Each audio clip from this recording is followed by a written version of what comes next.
السلام علیکم ورحمۃ اللہ وبرکاتہ۔ الحمدللہ رب العالمین والصلاة والسلام علی رسولہ الکریم، اما بعد فاعوذ باللہ من الشیطان الرجیم، بسم اللہ الرحمن الرحیم۔ رب اشرح لی صدری ویسر لی امری واحلل عقدۃ من لسانی یفقہوا قولی۔ اللہم ارنا الحق حقا وارزقنا اتباعہ وارنا الباطل باطلا وارزقنا اجتنابہ، آمین یا رب العالمین۔ جی آواز ٹھیک آ رہی؟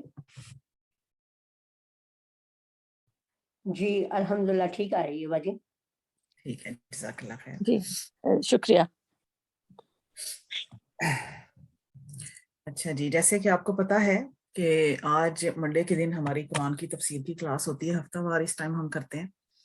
تو اب چونکہ ہم انشاءاللہ اس جمعرات سے دورہ قرآن شروع کرنے والے ہیں اور رمضان المبارک کا مہینہ بھی بالکل شروع ہوا چاہتا ہے، تو اس مناسبت سے آج ہم اپنا جو روٹین کا درس ہوتا ہے قرآن کا وہ نہیں کر رہے، بلکہ ہم تھوڑا سا قرآن حکیم کی عظمت اور اس کی قدر و قیمت کے حوالے سے بات کریں گے، اور اس کا جو پھر اس اعتبار سے رمضان المبارک کے ساتھ جو تعلق ہے اس کو بھی ذہن میں تازہ کریں گے کہ یہ جو کتاب ہے جس کو ہم ہفتہ وار ہم پڑھتے ہیں اور آپ سب بہنیں ماشاءاللہ آتی ہیں سنتی ہیں، تو اس کو کتاب کو ہمیں کیوں ٹائم دینا چاہیے، کیوں اس کے لیے زندگی میں وقت نکالنا چاہیے، آخر اس کی قدر و قیمت کیا ہے، کیوں ہم اس کو پڑھتے ہیں، تو اس حوالے سے اس کو کچھ باتوں کو ذہن میں تازہ کریں گے انشاءاللہ۔ تو رمضان المبارک کے حوالے سے اس کا جو تعلق ہے وہ تو قرآن حکیم کی ایک آیت میں بڑا واضح ہے، جس کو آج کل آپ بہت سن رہے ہوں گے۔ اعوذ باللہ من الشیطان الرجیم، بسم اللہ الرحمن الرحیم۔ اللہ تعالیٰ نے فرمایا سورہ بقرہ میں، شہر رمضان الذی انزل فیہ القرآن، رمضان المبارک کا مہینہ وہ ہے کہ جس میں قرآن نازل کیا گیا، بینات من الہدی والفرقان، اور یہ قرآن وہ ہے جو ہدایت کی روشن نشانیاں ہیں، اور اس کے اندر ہدایت کی روشن نشانیاں ہیں، اور یہ حق اور باطل میں تمیز کرنے والی کتاب ہے، یہ حق اور باطل کو جدا کر دینے والی کتاب ہے۔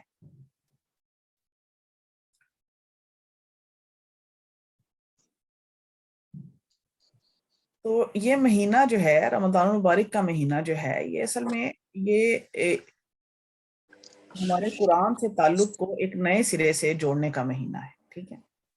اچھا ایک منٹ ذرا دیجیے گا۔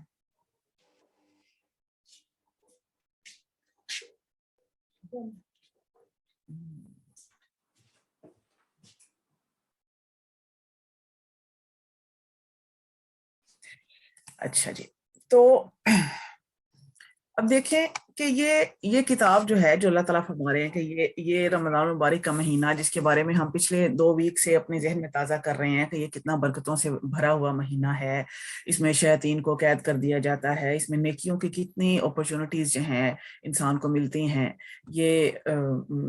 یہ توبہ استغفار کا مہینہ ہے، یہ گناہوں کو بخشوانے کا مہینہ ہے، یہ دعاؤں کی قبولیت کا مہینہ ہے، یہ تقویٰ کی آبیاری کا مہینہ ہے، یہ نیکیوں کا موسم بہار ہے، اس میں تھوڑے عمل کے نتیجے میں انسان بہت اللہ کا قرب حاصل کر لیتا ہے۔ یہ ساری باتیں جو ہے ہم پڑھ رہے ہیں اور سن رہے ہیں پچھلے 2 ہفتے سے۔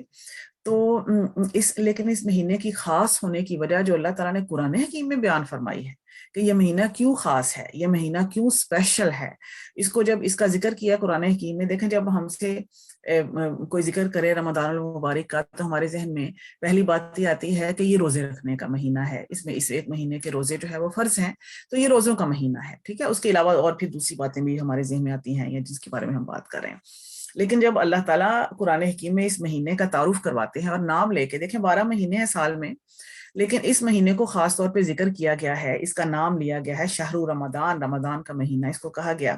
تو اس مہینے کا تعارف ہی اللہ تعالیٰ نے قرآن حکیم میں یہ کروایا ہے کہ رمضان المبارک کا مہینہ وہ ہے الذی انزل فیہ القرآن، جس کے اندر قرآن نازل کیا گیا، مطلب یہ کہ یہ مہینہ خاص ہے قرآن کی وجہ سے۔ پھر فرمایا کہ پھر جو اس کو قرآن کیا ہے، ھدی للناس وبینات من الہدی والفرقان، اس کے بعد فرمایا فمن شہد منکم الشہر فلیصم، تو جو کوئی تم میں سے اس مہینے کو پائے تو اسے چاہیے کہ اس مہینے کے روزے رکھے۔ تو پتہ چلا کہ رمضان جو ہے وہ صیام کا مہینہ ہے، لیکن رمضان جو ہے وہ قرآن کا مہینہ بھی ہے۔ اور یہ بات بھی شاید آپ میں سے سب لوگوں نے نہ سنی ہو کہ جتنی بھی آسمانی کتابیں ہیں، جو جو حضرت موسیٰ علیہ السلام کو جو تورات دی گئی، جو حضرت عیسیٰ علیہ السلام کو انجیل دی گئی، جو حضرت داؤد علیہ السلام کو زبور دی گئی، اور جو صحف ابراہیم ہے، وہ سب بھی رمضان المبارک کے مہینے میں نازل ہوئی۔ یعنی اس مہینے کا ایک خاص تعلق جو ہے وہ آسمانی کتابوں کے ساتھ شروع سے ہی ہے، لیکن یہ اس امت کے اوپر اللہ تعالیٰ کا خاص انعام ہے کہ اللہ تعالیٰ نے اس مہینے میں اس مہینے کو میں اس امت کو یہ روزے کی عبادت بھی عطا کر دی، اور اس کو 4 چاند جو ہے وہ لگا دی۔ تو یہ قرآن کا مہینہ ہے، اور یہ قرآن کا شکر ادا کرنے کا مہینہ ہے کہ اللہ تعالیٰ نے ہمیں قرآن عطا کیا۔ یعنی کہ یہ روزوں کا مہینہ ہے اور یہ قرآن کا مہینہ ہے، اور قرآن عطا کرنے پہ اللہ تعالیٰ کا شکر ادا کرنے کا مہینہ ہے۔ جیسے کہ انہی آیتوں میں آگے جا کے آ جائے گا کہ یرید اللہ بکم اليسر ولا یرید بکم العسر ولتکملوا العدۃ ولتکبروا اللہ علی ما ھداکم ولعلکم تشکرون۔ یہ اللہ تعالیٰ نے تمہیں مہینہ اس لیے دیا کہ تم اللہ کی بڑائی بیان کرو اور تم اس کا شکر ادا کرو جو اس نے تمہیں عطا کیا۔ تو ہم یہ دیکھتے ہیں کہ یہ قرآن کیسی کتاب ہے جو ہمیں اللہ تعالیٰ نے عطا کی۔ تو سب سے پہلی بات اس کے بارے میں جو ہمیں سمجھ لینی چاہیے کہ اس قرآن کی جو قدر و قیمت ہے، اس کا جو اس کا صحیح اس کی ویلیو ہے، کہ اس کتاب کی کیا قیمت ہے، کیا قدر ہے، کیا ویلیو ہے، کتنی قیمتی یہ کتاب ہے، اس کا حقیقی صحیح 100% اندازہ ہم نہیں لگا سکتے، اس لیے کہ ہماری وہ کیپیسٹی نہیں ہے۔ یہ کتاب جو ہے کلام اللہ ہے، یہ اللہ تعالیٰ کا کلام ہے۔ یعنی باقی دنیا کی ہر چیز جو ہے، انبیاء ہیں اور جو خانہ کعبہ ہے، جو بڑی بڑی بابرکت چیزیں ہیں، آسمانوں میں فرشتے ہیں، یہ سب جو ہے یہ اللہ تعالیٰ کی مخلوق ہے، یہ اللہ تعالیٰ کی کریٹ کی ہوئی یہ خلق ہے۔ اور جو قرآن ہے وہ اللہ تعالیٰ کا کلام ہے، یہ خلق نہیں ہے۔ اسی لیے اس پہ بڑا جھگڑا ہوا تھا ایک زمانے میں ہمارے ہاں کہ قرآن مخلوق ہے، تو امام احمد بن حنبل جو ہے وہ ڈٹ کر کھڑے ہو گئے تھے کہ قرآن مخلوق نہیں ہے، قرآن کلام اللہ ہے، قرآن اللہ کا کلام ہے۔ کلام جو ہے وہ بولنے والے کی صفت ہوتی ہے، اس کی ذات کا ایک حصہ ہوتا ہے۔ جیسے اب میں آپ سے بات کر رہی ہوں، تو ابھی یہ جو میری بات ہے، یہ میری ذات سے الگ کوئی چیز نہیں ہے، یہ میری ذات کا حصہ ہے۔ تو جو بھی کوئی بولنے والا ہے، بات کرنے والا ہے، اس کی بات اس کی صفت ہے، اس کی ذات کا ایک حصہ، اس سے الگ کوئی چیز نہیں ہے۔ تو آپ اندازہ لگائیں کہ یہ کلام اللہ کی فضیلت جو ہے، اس اعتبار سے اگر یہ اللہ کی صفت ہے کلام، تو اللہ تعالیٰ نے ہمیں یہ کتاب کلام اللہ جو ہے، اپنا کلام، اپنے الفاظ ہمیں قرآن کی شکل میں عطا کیے ہیں، تو اس کا کیا مقام ہوگا۔ اسی لیے حدیث میں آتا ہے کہ قرآن کی فضیلت تمام کتابوں پر ایسی ہے جیسے اللہ تعالیٰ کی فضیلت اپنی تمام مخلوق پر ہے۔ اب دیکھیں یہ روزے روشن کی طرح یہ بات آیا ہے کہ اللہ تعالیٰ کی فضیلت تمام مخلوق ہے، اللہ تعالیٰ خالق ہے، باقی سب مخلوق ہے۔ تو یہ فضیلت جو ہے قرآن کی ہے، اس کو کما حقہ ہم نہیں سمجھ سکتے، اس کو یا اللہ تعالیٰ جانتا ہے یا اللہ کے نبی جانتے ہیں۔ جیسے کہ ہیرے کی قدر کہتے ہیں کہ جوہری جانتا ہے، اور ہیرے جو اگر کسی چھوٹے سے بچے کو، آپ 5-10 سال کے بچے کو ہیرا پکڑا دیں اور یا کوئی شیشے کا ٹکڑا پکڑا دیں، تو وہ ان دونوں کے درمیان فرق نہیں کر سکے گا۔ جب وہ کسی ایکسپرٹ جوہری کے پاس، جو ہیروں کے کاروبار کرنے کے جو ماہر لوگ ہوتے ہیں، جب وہ اس کے سامنے جائے گا تو وہ قدر پہچانے گا کہ یہ شیشے کا ٹکڑا ہے، اس کی کوئی قدر و قیمت نہیں، اور یہ ہیرا ہے، اس کی یہ ویلیو ہے، یہ قدر و قیمت ہے۔ تو حقیقت میں اس کی ویلیو تو جو ہے وہ اللہ تعالیٰ جانتے ہیں یا اللہ کے نبی جانتے ہیں۔ ہم حقیقت میں، یعنی ہم جتنی بھی کوشش کریں، ہم قرآن کی عظمت کا کما حقہ احاطہ نہیں کر سکتے۔ ہم پوری طرح نہ تو بیان کر سکتے ہیں، نہ پوری طرح اس کو سمجھ سکتے ہیں کہ یہ کتنی قیمتی چیز ہے۔ یعنی جو بھی ہم بیان کر لیں یہ اس سے زیادہ ہے، سادہ الفاظ میں جتنی بھی ہم اس کی قیمت بیان کر لیں، اس کی قیمت اس سے زیادہ ہے۔ پھر یہ کہ یہ تو قدر و قیمت کی یہ ایویلویشن کی بات تھی کہ یہ کتنی قیمتی کتاب ہے۔ پھر انڈرسٹینڈنگ کے حوالے سے بھی آپ دیکھیں کہ قرآن حکیم کی انڈرسٹینڈنگ کے حوالے سے بھی کوئی انسان یہ دعویٰ نہیں کر سکتا کہ میں نے قرآن کو پورے کا پورا سمجھ ڈالا، مجھے قرآن پورا سمجھ میں آ گیا اور میں نے اس کے میننگ پر پورا عبور حاصل کر لیا۔ یہ کوئی انسان دعویٰ نہیں کر سکتا، کیونکہ یہ جیسے اللہ تعالیٰ کی صفات ہیں، انفائنائٹ ہیں۔ مثلا اللہ تعالیٰ کا علم ہے، کوئی انسان اللہ تعالیٰ کے علم کو ڈیفائن نہیں کر سکتا. ڈیفائن کرتے ہیں تو آپ حدود بیان کرتے ہیں کہ اللہ تعالیٰ کے پاس اتنا اتنا اتنا علم ہے. ہم کہتے ہیں اللہ تعالیٰ کے پاس لامحدود علم ہے, انفائنائٹ ہے. اللہ تعالیٰ کی حکمت ہے, اللہ تعالیٰ کی اور بھی جو صفات ہیں, اللہ تعالیٰ رحمان ہے, رحیم ہے, تو وہ انفائنائٹ لامحدود جس کو ہم کہتے ہیں, اس کی کوئی حد نہیں ہے. اسی طرح سے قرآن حکیم کے اندر جو معنی کی اور ہدایت کے خزانے پنہا ہیں, جو ٹریئرز ہیں قرآن حکیم کے, جو اس کا میننگ ہے وہ بھی انفائنائٹ ہے. ابھی ہم ایک حدیث بھی پڑھیں گے جس میں اس کی طرف اشارہ آئے گا. تو اس کا حقیقت میں کوئی بڑے سے بڑا عالم, کوئی بھی شخص یہ دعویٰ نہیں کر سکتا کہ میں نے قرآن کو پوری طرح سمجھ لیا, اس کو انڈرسٹینڈ کر لیا اور میں نے اس پہ پورا عبور حاصل کر لیا. جیسے آپ کسی فن کے بارے میں یا کسی بک کے بارے میں کہتے ہیں کہ میں نے یہ بک ماسٹر کر لیا. کوئی ڈاکٹر ہو, کوئی میڈیکل کا اسٹوڈنٹ ہو, اس کے پاس کوئی میڈیکل کی کتاب ہے, وہ اس کو پڑھے, بار بار اس کو سمجھے, اس پہ ریسرچ کرے, محنت کرے, پھر وہ کہے کہ میں نے آئی ہیو ماسٹرڈ دس بک, میں نے اس بک کو ماسٹر کر لیا ہے, مجھے پوری طرح سمجھ میں آ گئی. لیکن قرآن کے بارے میں یہ کوئی شخص دعویٰ نہیں کر سکتا. اسی سے یہ بات پھر ذہن میں نکلتی ہے کہ ہم دیکھیں, ہم یہ الحمدللہ ہم میں سے بہت سی بہنیں جو ہے وہ ہر سال ہم اس طرح بیٹھتے ہیں, دورہ قرآن کرتے ہیں. سال کے مختلف دنوں میں بھی ہم اس کو سمجھنے کی کوشش کرتے رہتے ہیں. الحمدللہ ثم الحمدللہ, یہ اللہ تعالیٰ کی دی ہوئی بہت بڑی توفیق ہے. اس پہ ہم جتنا بھی اللہ تعالیٰ کا شکر ادا کریں وہ کم ہے کہ اس مصروف زندگی میں سے جہاں پہ لوگوں کے پاس ٹائم نہیں ہے اس کتاب کے لیے, اللہ تعالیٰ سب کو توفیق دے, تو ہم کچھ نہ کچھ ٹائم اس کے لیے نکالتے ہیں. لیکن ہم کسی کھاتے میں نہیں ہیں, ہم کچھ بھی نہیں ہیں, ہماری کوئی حیثیت نہیں ہے ہمارے اس پڑھنے پڑھانے کی. جو اس کتاب کی جو اصل اس کے اندر ہے یہ کہ کچھ نہ کچھ روشنی تو ہدایت کی تو اس میں سے ملتی ہے, لیکن ہم کبھی یہ نہیں کہہ سکتے کہ بس ہم نے اس کو پڑھ لیا. تو اس کا مطلب ہے کہ ہم جتنا بھی بیٹھیں, جتنی بھی کوشش کریں, یہ اتنی ہی کم ہے. جتنا بھی ہمیں وقت ملے, جتنا بھی ہم اس کو وقت دے سکیں. اور ایٹ دی سیم ٹائم یہ کہ اس میں یہ ایٹ دی سیم ٹائم یہ ایک بات ہمارے لیے آسان بھی ہو جاتی کہ جب ہم اللہ تعالیٰ کے حضور پیش ہوں گے تو ہمیں یہ جواب نہیں دینا پڑے گا کہ ہمیں تو اس قرآن کو ماسٹر کرنا تھا تو ہم اس کو ماسٹر کیے بغیر ہی آگے, یا ہمیں سال میں اتنی کلاسز لینی چاہیے تھیں, یا اتنا ہی دفعہ اس کو پڑھنا چاہیے تھا تو پھر یہ ہو جانا تھا, اتنی دفعہ ہم نہیں پڑھ کے آئے. بلکہ یہ کہ یہ ایک بس لائف لانگ گول ہے, یہ ایک ہماری زندگی کا ڈے ٹو ڈے لیول پہ ایک مشن ہے. یہ ایک روشنی کا ایک مینار ہے جس سے جتنی بھی روشنی ہم حاصل کر سکیں, جتنی بھی روشنی ہم حاصل کر سکیں, جتنا بھی اس میں سے یہ خزانوں کی, ہیروں کی ایک کان ہے, جتنے بھی خزانے ہم حاصل کر سکیں. اور یہ اس طرح نہیں ہے کہ بس ہم نے یہ ٹارگٹ بنا لیے, ہم نے ختم کر کے چھوڑنا, کیونکہ ہم ختم کر بھی لیں گے پھر ہم دوبارہ سے شروع کریں گے تو ہمیں ایسے لگے گا کہ ہمیں کچھ بھی نہیں آتا. تو ہمارا مقصد یہ نہیں ہے کہ ہم نے اس کو ختم ہی کر کے چھوڑنا ہے یا اتنی تفسیریں پڑھ کے ہی چھوڑنی ہے, بلکہ یہ ہے کہ یہ ایک ہمارا جیسے ہماری زندگی گزارنے کے باقی معاملات ہیں کہ ہم اس کو روٹین میں کرتے ہی رہتے ہیں, کہ اس کو ہم نے پڑھتے ہی رہنا ہے, اور جتنا ہم اس کو پڑھتے رہیں گے اتنا ہمیں اس سے مزید روشنی حاصل ہوتی جائے گی.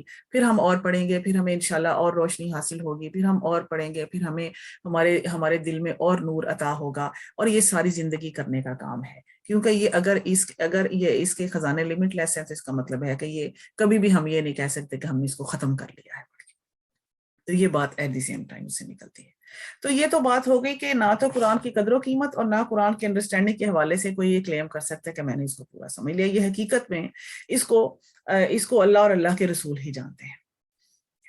قرآن حکیم میں اللہ تعالیٰ نے ایک تو یہی جو میں نے آپ کو آیت سنائی یہاں پہ اس رمضان مبارک کے حوالے سے ذکر کیا ہے, عظمت قرآن کے حوالے سے کچھ آیتیں قرآن حکیم میں آئی ہیں جس میں بڑا ایک زوردار انداز ہے. مثلا سورہ حشر میں اللہ تعالیٰ فرماتے ہیں لو انزلنا هذا القرآن على جبل لرأيته خاشعا متصدعا من خشیۃ اللہ, اگر یہ قرآن ہم کسی پہاڑ پر نازل کر دیتے تو تم دیکھتے کہ وہ اللہ کے خوف سے دب رہا ہے اور پھٹا جاتا ہے.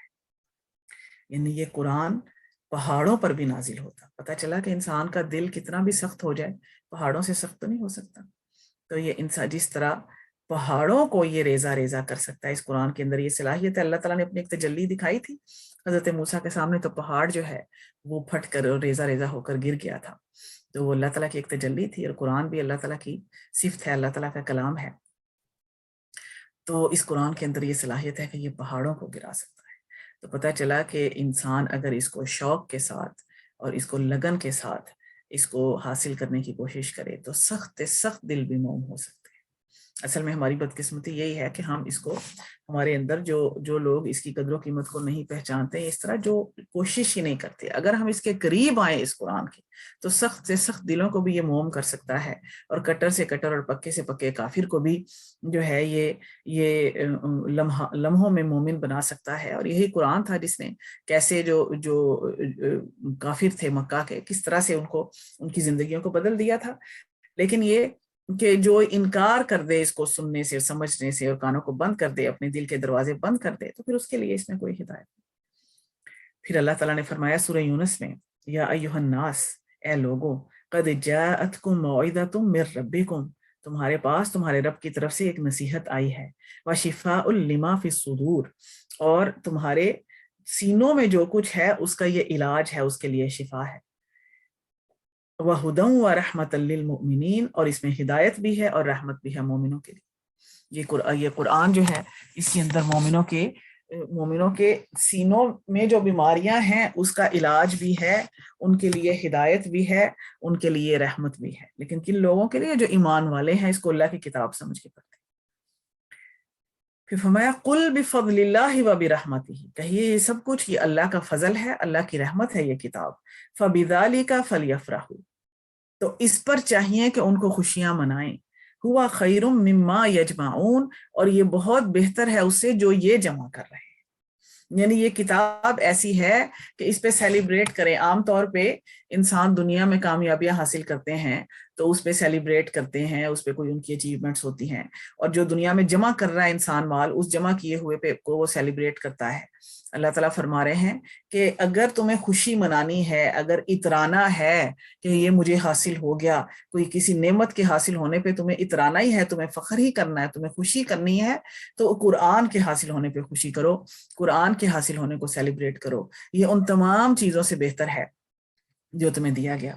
ایک حدیث میں آتا ہے کہ کسی شخص کو قرآن کی نعمت دی گئی اور اس نے یہ سمجھا کہ کسی اور کو اس سے بڑی نعمت دی گئی ہے، تو اس نے قرآن کی قدر نہ پہچانی، اور آسمان کی چھت کے نیچے اور زمین کے سینے کے اوپر قرآن سے بڑی کوئی نعمت نہیں۔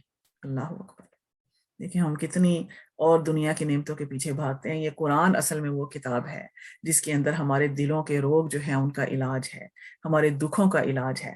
اللہ کے نبی صلی اللہ علیہ وسلم فرمایا کرتے تھے، اللہم اجعل القرآن العظیم ربیع قلبی وجلاء حزنی وذہاب ہمی وغمی، اے اللہ اس قرآن کو میرے دل کی بہار بنا دے، اور میرے غموں کو اور میرے فکروں کو، میرے ہم اور غم اور حزن، یہ جو انسان کو فکریں لگی رہتی ہیں، کوئی ماضی کی، کوئی مستقبل کی، کوئی حال کی، جو یہ میرے غم اور میرے خوف اور میری پریشانیوں کو دور کرنے کا ذریعہ بنا دے۔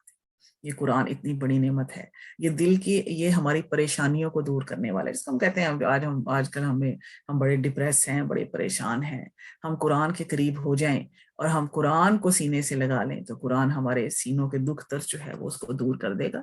کیسے؟ یہ ایکسپلور کرنے کی بات ہے۔ اب اس 1 گھنٹے کے سیشن میں ہم مزید اس کی اور گہرائی میں نہیں جا سکتے کہ قرآن یہ کیسے کرتا ہے۔ انشاءاللہ ہم نے دورہ قرآن کرنا ہے، اور اس پہ پورا قرآن انشاءاللہ ہم اس کو اپنی استطاعت کے مطابق کچھ نہ کچھ اس کو کور کریں گے، تو اس میں ہم یہ مزید بات ہوتی رہے گی کہ کس طرح سے قرآن جس دل میں اتر جاتا ہے وہ دل کس طرح سے باغ و بہار ہو جاتا ہے۔ لیکن یہ کہ اللہ کے نبی صلی اللہ علیہ وسلم جب یہ فرما رہے ہیں کہ اللہ قرآن کو میرے دل کی بہار بنا دے، تو یہ قرآن ہمارے سینوں میں جو بھی غم ہے، جو بھی پریشانیاں ہیں، ان کو دور کرنے کا ذریعہ ہے۔ اسی لیے اللہ تعالیٰ کی رحمت ہے یہ بہت بڑی۔ سورہ رحمان کے شروع میں جیسے تھے الرحمن علم القرآن، رحمان نے، دیکھیں اللہ تعالیٰ کا نام لے کے، اللہ تعالیٰ کا وہ نام جس کی ہمیں سب سے زیادہ ضرورت ہے، اللہ تعالیٰ کی رحمت کے ہم سب سے زیادہ محتاج ہیں، ہم اتنے گنہگار ہیں اور اس قدر ہم سیاہ کار ہیں کہ ہم اگر اللہ تعالیٰ کی رحمت ہمارے شامل حال نہ ہو تو دنیا میں اور آخرت میں ہم سے زیادہ فقیر اور بدقسمت کوئی نہ ہو۔ اللہ تعالیٰ کی رحمت کی دنیا میں بھی ہم محتاج ہیں۔ یہ دنیا میں جتنی نعمتیں ہمیں اللہ تعالیٰ نے دی ہوئی ہیں اور جس کی بنیاد پہ ہماری زندگی میں جو بھی ہماری ضروریات جو پوری ہوتی ہیں اللہ تعالیٰ کی دی ہوئی ہیں، اور یہ سب اللہ تعالیٰ کی رحمت ہے، اللہ تعالیٰ کا احسان ہے تو دنیا میں بھی اور آخرت میں بھی اللہ تعالیٰ کی رحمت نہ ہو تو کیسے ہمارے گناہ معاف ہوں گے؟ اور کون ہے جو اللہ کے سوا گناہوں کو معاف کرنے والا ہے؟ تو اللہ تعالیٰ کی رحمت کی ہم پل پل اپنی ایگزسٹنس میں اس دنیا میں بھی اور اگلے جہان میں بھی اللہ تعالیٰ کی رحمت کے پل پل محتاج ہیں. اس لیے ہم اس کے ان پیارے ناموں سے اس کو پکارتے ہیں، یا رحمان یا رحیم، کہ اللہ تعالیٰ کی رحمت سے اپیل کرتے ہیں ہم. تو اس رحمان، اسی نام کا حوالہ دیتے ہوئے اللہ تعالیٰ نے قرآن حکیم میں فرمایا الرحمن علم القرآن. وہ رحمان ہے جس نے تمہیں قرآن سکھایا. نہیں، علم القرآن کا مطلب اس نے قرآن ٹیچ کیا، تمہیں سکھایا. تو پتہ چلا کہ اللہ تعالیٰ قرآن کے ٹیچر بھی ہیں. اللہ تعالیٰ نے ایک ٹیچر کی طرح، اور ایک ایسے ٹیچر کی طرح جو اپنے اسٹوڈنٹ سے محبت کرتا ہے اور اس کے دل کے حال کو خوب سمجھتا ہے، اس طرح اللہ تعالیٰ نے یہ سکھایا. اس پہ بھی ہم دیکھیں گے کہ کس طرح سے اللہ تعالیٰ نے قرآن حکیم میں بات سمجھائی ہے. تو یہ کتاب جو ہے اللہ تعالیٰ کی رحمت کا بہت بڑا منظر ہے.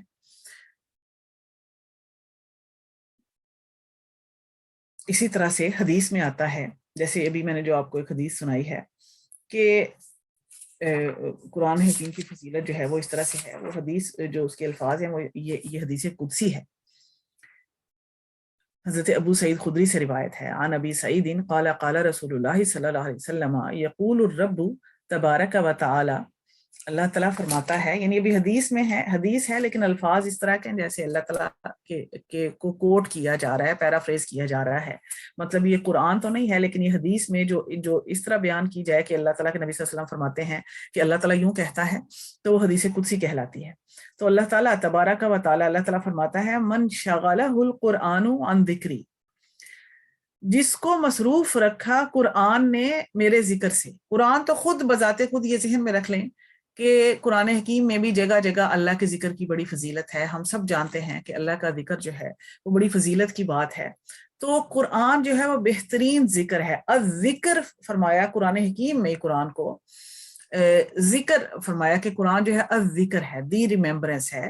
اور اس کو یہاں پہ اس حدیث میں جو الفاظ ہیں کہ ایک شخص قرآن پڑھنے میں اتنا بزی رہا کہ اس کو اور اپنی مثلاً تسبیحات کا یا جو اس طرح کی جو یوزول جو ہم جیسے انگلیوں پہ ذکر کرتے ہیں یا اس طرح کا، اور دعائیں مانگنے کا، کیونکہ جو ذکر ہے جو ہم تسبیحات کرتے ہیں سبحان اللہ الحمدللہ اللہ اکبر لا حول ولا قوۃ الا باللہ، یہ سب بھی تسبیحات جو ہیں یہ اللہ کا ذکر ہے. پھر ہم دعا مانگتے ہیں، دعا بھی اللہ کا ذکر ہے. نماز خود اٹ سیلف بھی اللہ کا ذکر ہے. اللہ کا ذکر یہی ہے نا کہ آپ دل میں اللہ کو یاد کر رہے ہیں اور اللہ کو یاد کر کے اللہ کی تعریف کر رہے ہیں، اس کی حمد و ثنا کر رہے ہیں، اس کا شکر ادا کر رہے ہیں، اس کے آگے جھک رہے ہیں. تو نماز میں بھی اسی طرح سے ہے. پھر اسی طرح سے جب ہم دعا مانگتے ہیں وہ بھی اللہ کا ذکر ہے کہ ہم اس میں اللہ کو اپنا مالک اور خالق اور رازق مانتے ہوئے اس سے ہم دعائیں مانگ رہے ہیں. تو اللہ تعالیٰ فرماتا ہے کہ جس کو قرآن نے مصروف رکھا، من شغلہ القرآن عن ذکری و مسئلتی اعطیتہ افضل ما اعطی السائلین، میں اس کو اس سے زیادہ عطا کروں گا جتنا مانگنے والوں کو عطا کرتا ہوں. اب دیکھیں اس کا کیا مطلب ہے کہ جس شخص کو قرآن نے مصروف رکھا، قرآن کا مصروف رکھنے کا مطلب یہ بھی ہے کہ یہ شخص جو ہے کوئی قرآن کا ٹیچر ہے، کوئی قرآن پڑھنے پڑھانے والا ہے، کوئی قرآن کی کوئی درس دینے والا ہے، کوئی تفسیر کرنے والا ہے، کوئی کسی بھی درجے میں وہ قرآن کے کسی علم کے ساتھ وہ جڑا ہوا ہے اور اس میں اس کے پڑھنے پڑھانے میں ہی اس کا سارا وقت جو ہے وہ نکل جاتا ہے. قرآن پہ تدبر کرنے والے ایسے لوگ ہوتے ہیں، قرآن کی کوئی عالم ہوتے ہیں قرآن پہ تدبر کرنے والے، قرآن کی تفسیریں لکھنے والے، قرآن کے اوپر مختلف کتابیں لکھنے والے. کسی بھی درجے میں جس قرآن نے کسی کو مصروف رکھا کہ وہ باقی عبادات کے لیے یا باقی جو ایکسٹرا نوافل ہیں، مطلب ایکسٹرا ذکر ہے، ایکسٹرا دعائیں ہیں، اس کے لیے یعنی وہ اتنا مصروف ہے کہ بس دعا مانگنے کا بھی، دعائیں لمبی لمبی مانگنے کا ٹائم نہیں ہے، اور وہ اپنے اس شغل میں، قرآن کے شغل میں وہ رہتا ہے. تو فرمایا کہ جس شخص کو قرآن نے اس طرح مصروف رکھا تو میں اس کو جو لوگ مانگنے والے دعائیں مانگنے والوں سے زیادہ میں اس کو عطا کروں گا، یعنی بن مانگے اس کو اس کی ساری دعائیں اور ساری حاجات اس کی پوری کی جائیں. سبحان اللہ. یہ قرآن کے ساتھ مصروف رہنے کی برکت ہے. تو پتہ چلا کہ قرآن کے ساتھ مصروف رہنا اتنا بابرکت ہے کہ بن مانگے آپ کی ساری حاجتیں جو ہے وہ پوری ہوتی ہیں. پھر فرمایا وَفَضْلُ كَلَامِ اللَّهِ تَعَالَى عَلَى سَائِرِ الْكَلَامِ كَفَضْلِ اللَّهِ عَلَى خَلْقِهِ، اور اللہ کے کلام کی فضیلت باقی تمام کلاموں کے اوپر. یہ الفاظ ہیں فضل کلام اللہ تعالیٰ علی سائر الکلام. دیکھیں کلام کا مطلب ہے اسپیچ، بات. تو کوئی بھی بات ہے دنیا میں، کسی کی بھی کہی ہوئی کوئی بھی بات ہے، اس کے اوپر جو اللہ تعالیٰ کے کلام کی فضیلت ہے وہ ایسے ہے کفضل اللہ علی خلقہ، جیسے اللہ کی فضیلت اپنی مخلوق کے اوپر ہے. بالکل واضح بات ہے.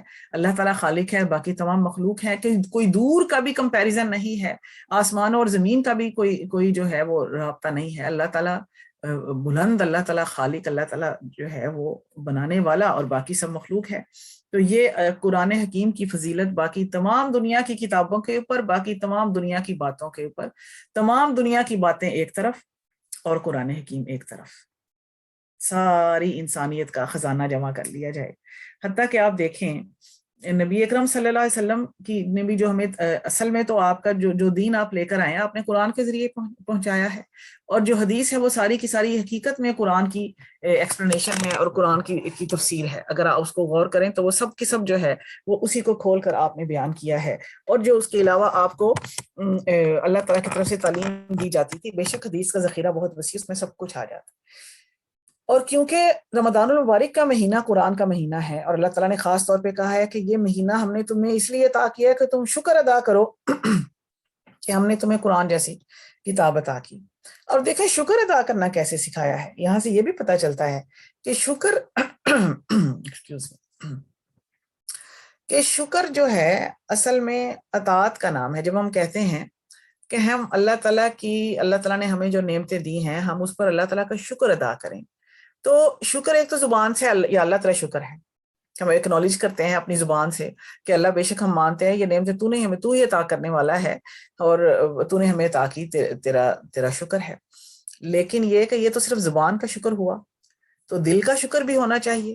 دل کا شکر کیا کہ دل کے اندر بھی وہ احسان کے جذبات کہ میرا محسن، میرا رب جو ہے مجھے اس نے کتنا عطا کیا، مجھے کتنا دینے والا ہے، اور میں کس قدر محتاج ہوں.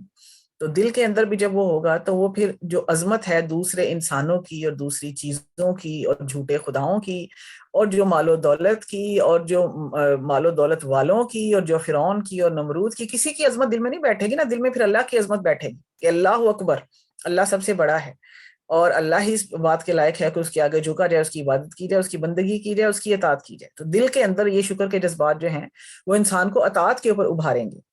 اور اسی طرح ہمارا جسم بھی، ہمارے اعضاء بھی شکر کرتے ہیں کہ ہم اپنے جسم کے ساتھ وہ کوئی کام اپنے ہاتھوں کے ساتھ، اپنے پاؤں کے ساتھ، اپنی زبان کے ساتھ، اپنے کانوں کے ساتھ کوئی ایسا کام نہ کریں جو اللہ تعالیٰ کو ناپسند ہے. کوئی ہم ایسا کام نہ جس رب کے ہم شکر گزار ہیں، پھر ہم اسی رب کی دی ہوئی انرجی کو، اسی رب کی دی ہوئی طاقت کو، اسی رب کی دی ہوئی نعمتوں کو اس کی نافرمانی میں خرچ کیسے کریں؟ اس نے جو ہمیں زبان دی بولنے کے لیے، تو ہم اس کو اس کی نافرمانی میں کیسے خرچ کریں؟ یہ پاؤں اس جگہ کیسے ہمیں لے جائیں جو اللہ تعالیٰ کی ناپسندیدہ جگہ ہیں اور جو اللہ تعالیٰ کی نافرمانی کی جگہ ہے. تو شکر کا مطلب ہے، شکر ہمیں فرما برداری پر ابھارتا ہے. اصل میں شکر کی حقیقت یہ ہے. تو اب جب اس کو اب شکر کی حقیقت، اور زبان سے بھی شکر ہوتا ہے، دل سے بھی شکر ہوتا ہے، جسم سے بھی شکر ہوتا ہے.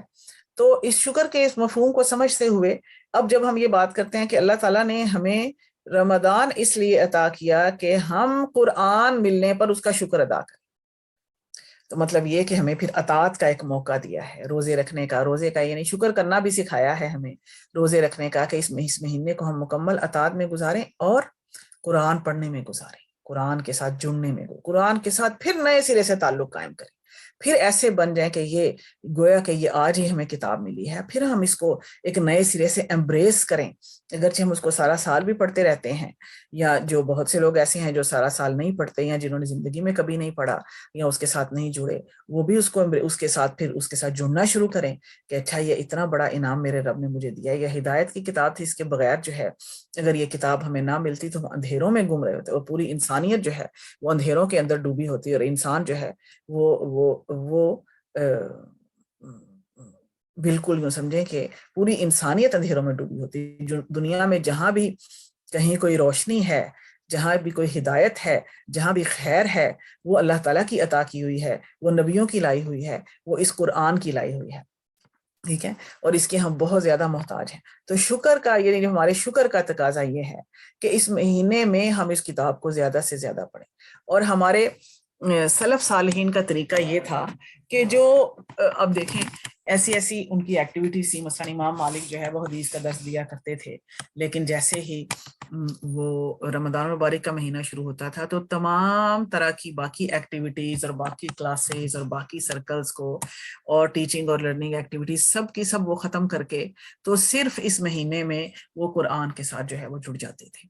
ان کے بارے میں آتا ہے امام شافعی رحمہ اللہ کے بارے میں کہ وہ رمضان المبارک کے مہینے میں 60 ختم قرآن حکیم کی کیا کرتے تھے.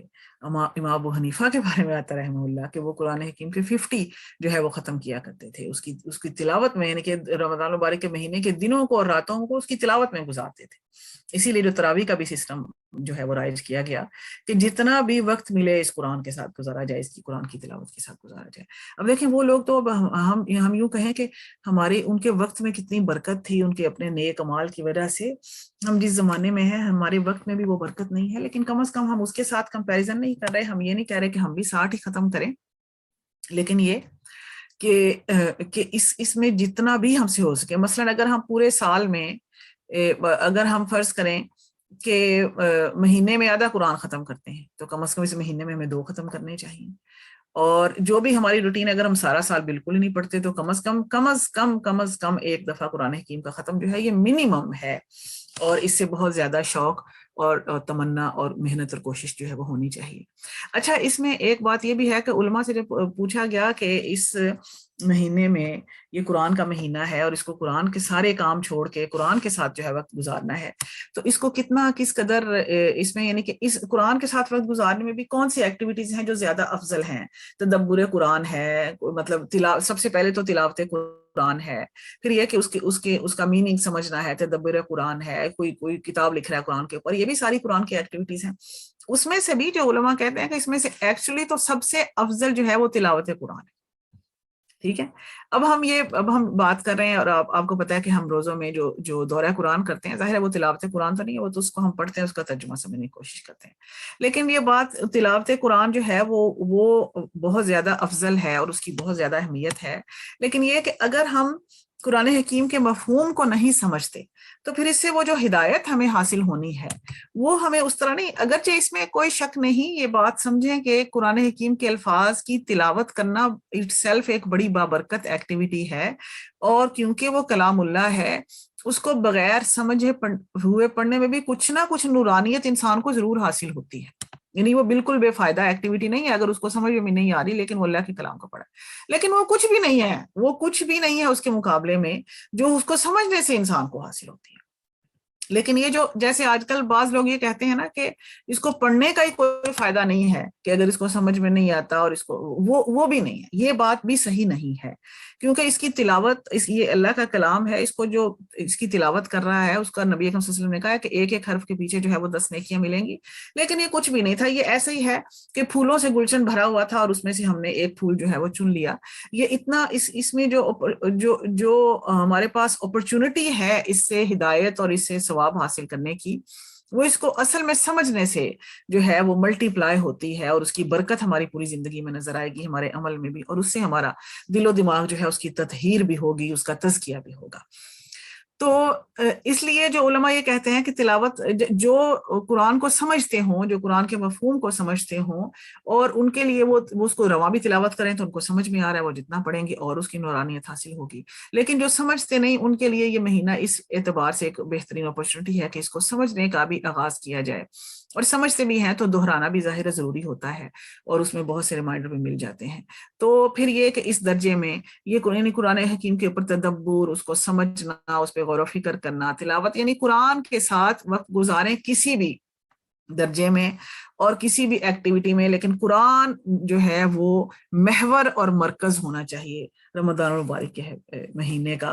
اور یہ ہمارے سلف کا شروع سے ہی طریقہ ہے. حدیث میں نے آپ کو پہلے بھی سنائی تھی کہ اللہ کے نبی صلی اللہ علیہ وسلم بھی رمضان المبارک کے مہینے میں حضرت جبریل علیہ السلام کے ساتھ قرآن کا دور کیا کرتے تھے، اور یہ سنت بھی ہے اللہ کے نبی صلی اللہ علیہ وسلم کی. اب قرآن حکیم کی عظمت و فضیلت کے حوالے سے ایک اور بڑی خوبصورت حدیث ہے، میں آپ کو سناتی ہوں.